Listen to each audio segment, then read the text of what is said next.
Hello అందరికి. ఈరోజు మాకు ఒక ఆర్డర్ వచ్చింది. అదేంటంటే కాజు కట్లీ 10 కేజీస్. అది మా దగ్గర రెగ్యులర్ గా తీసుకెళ్లే కస్టమర్ అన్నమాట. 10 కేజీస్ కాజు కట్లీ ఆర్డర్ ఇచ్చారు. వాళ్ళ ఇంట్లో ఏ ఫంక్షన్లు అయినా, వాళ్ళ ఇంట్లోకి మామూలుగా అయినా సరే మా దగ్గర స్వీట్స్ తీసుకెళ్తా ఉంటారు.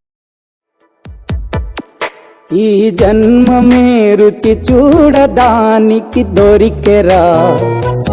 ఆహా ఆహా,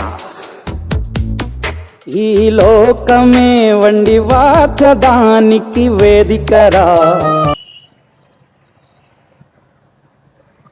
చాలా బాగుందన్నమాట. అన్నమాట ఏంటి, చాలా బాగుంది. దీంట్లో గీ కూడా యూస్ చేశారు. కాజు బర్ఫీ కావాలంటే నేను డిస్ప్లేలో నెంబర్ ఇస్తా, దాంట్లో ఆర్డర్ చేసుకోండి. నన్ను నా ఛానల్ని సపోర్ట్ చేయండి అండ్ నా న్యూ బిజినెస్ని కూడా సపోర్ట్ చేయండి. మా ఛానల్ని సబ్స్క్రైబ్ చేసుకోండి. దెన్ నెక్స్ట్ వీడియోలో కలుస్తా. బాయ్.